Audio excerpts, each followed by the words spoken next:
Lawyer হতে হলে কিন্তু ক্রিটিক্যালি চিন্তা করতে হবে, ইনোভেটিভ কিছু থাকতে, কোনো আইন বা কোনো ব্যাখ্যা শুনে কিন্তু ভয় পাবেন না, না কারণে মানে আর্গুমেন্ট করার জন্য আর্গুমেন্ট করে যাওয়া, এটা কিন্তু করবেন না। শুধু ভালো লয়ার হবেন না, বড় মানুষ হবেন। যারা কারো পক্ষে তদবির করে এরা কিন্তু মানুষ না। ভাই আমি তো উকিল, আর আমি যেহেতু শেষ বক্তব্য দিতে আসছি, আমি একটা লয়ার হিসেবে আমি কোর্টে গেলে বলতাম কিন্তু milord I adapt this submissions as advance by my and friends. তা আমি কিন্তু এখানেও বলছি যে ওনারা যা বলছেন সবই শেষ, আমার আর কিছু খুব একটা কিছু বলার নাই। আমি শুধু আপনাদেরকে একটা জিনিস অনুরোধ করব যে আপনারা লয়ার হতে হলে কিন্তু ক্রিটিক্যালি চিন্তা করতে হবে। যাদের ক্রিটিক্যালি চিন্তা করার ক্ষমতা আছে তারা কিন্তু এই প্রফেশনে আসবেন। আমাদের সেক্রেটারি সাহেব জনাব শাহ মুজিবুল হক সাহেবের কথা বললেন না, যে আইনে আছে যে চেয়ারম্যান এবং মেম্বাররা করবেন, ইলেকশন করতে পারবেন না ওনাদেরকে রিজাইন না করে। এখন ভাইস চেয়ারম্যান নাই, তো আইন তো পরিষ্কার, চেয়ারম্যান ভাইস চেয়ারম্যান। এখন যদি কারো কাছে আসে যদি মনে করে আচ্ছা ঠিক আছে এটা আমি এই মামলা করবো না, এটাই আছে, কিন্তু কেউ যদি ক্রিটিক্যালি চিন্তা করে যে ল মেকারদের তো আপনি বলতে পারবেন না যে তারা এটা ভুলে গেছে, এটাকে কিন্তু আইনের ভাষায় বলতে হবে তারা ইচ্ছা করে এটাকে বাদ দিয়ে গেছে। আপনাকে বলতে তারা বাদ দিয়ে গেছে, তারা ইচ্ছা করে তাদেরকে বাদ দিয়ে গেছে ভাইস চেয়ারম্যানদের। এইটা হবে আপনার আপনাকে এই লাইনে চিন্তা করে কেস মেক আউট করতে হবে। অর্থাৎ যে কোনো বিষয়কে একটা ক্রিটিক্যালি চিন্তা করতে পারে তারই কিন্তু লয়ার হওয়া উচিত। সাধারণভাবে গতানুগতিক চিন্তা ভাবনা করলে কিন্তু পারবেন না। ইনোভেটিভ কিছু থাকতে হবে আপনাকে, ইনোভেটিভ যারা, এবং যারা আরেকটা কথা আমি বলি, যারা অনেক দূর যেতে চায়, জীবনে অনেক দূর যেতে চায় তারা লয়ার হবে।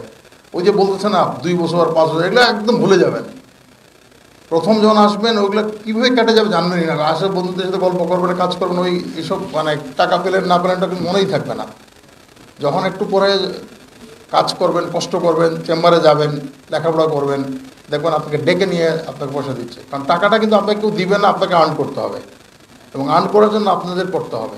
তো আমরা যখন আসছি তখন যেই পরিস্থিতি ছিল, এখন অনেক ভালো। এখন অনেক ব্যাংকের লয়ার আছেন, মামলা আছে, বিভিন্ন প্রতিষ্ঠান, ফিনান্সিয়াল প্রতিষ্ঠানে লয়ার আছেন, সেই সময় কিন্তু এগুলো ছিল না। একটা দিকে আমি খুব ভাগ্যবান আমাদের মনে করি, আমার জেনারেশনটাকে, আমরা যখন বারে আসছি তখন আমরা অনেক বড় বড় লয়ারকে দেখেছি। আপনারা হয়তো আসলে আমাদের মতো সাধারণ উকিলদের দেখবেন, ওনাদের মতো ভালো লয়ারদের দেখার সুযোগ হবে না। তারপরে কিন্তু এখন অনেক ভালো ছেলেরা আসছে। এই জিনিসটা মনে রাখবেন যে কোনো জিনিস, কোনো আইন বা কোনো ব্যাখ্যা শুনে কিন্তু ভয় পাবেন না, পুরোটা পড়বেন, তার ব্যাখ্যাটা শুনে পুরোটা পড়বেন, দেখবেন আপনার কাছে মনে হবে যে উনি যেটা বলছেন সঠিক না, আপনার বক্তব্যটা সঠিক হতে পারে। আর যখন দেখবেন যে এটা আপনার মানে এই মামলায় আপনার কোনো বলার কিছু নাই, তখন কিন্তু বিনা কারণে মানে আর্গুমেন্ট করার জন্য আর্গুমেন্ট করে যাওয়া, এটা কিন্তু করবেন না। কোর্টে বলার জন্য বলে যাবেন, এটা কখনো করবেন না। তাতে হয় কি, আদালত মনে করে, বিচারকরা মনে করেন এই ভদ্রলোকের মামলায় কোনো কিছু থাকুক না থাকুক কথা বলেই যাবে, তার ফলে আপনার গুরুত্ব দিবেন না, আপনার কথা শুনবেন না। আপনার যদি মামলায় কোনো ভালো পয়েন্ট থাকে তখন আপনি এটাকে ইলাবোরেট করবেন, এক্সপ্লেন করবেন, সেটা করবেন। আর না থাকলে কিন্তু খুব বেশি কথা বলবেন। তাতে হয় কি, আদালতের আপনাদের প্রতি যে ধারণা সেটা কিন্তু ভালো থাকবে না। শুধু ভালো লয়ার হবেন না, বড় মানুষ হবেন। শুধু ভালো লয়ার হন, যদি বড় মানুষ না হতে পারেন, নৈতিকতা যদি না থাকে, তাহলে কিছু হবে না। শুনেন, মামলা করবেন, আমি এখানে আপনার সামনে যা বলতে পারি, আমি কোনো দিন কোনো মামলায় জীবন কোনো তদবির করিনি। আমি কেন তদবির করবো? আপনারা এটা মনে রাখবেন, আমি তো মক্কেলের পয়সা পাই, মামলা করে চলে আসি।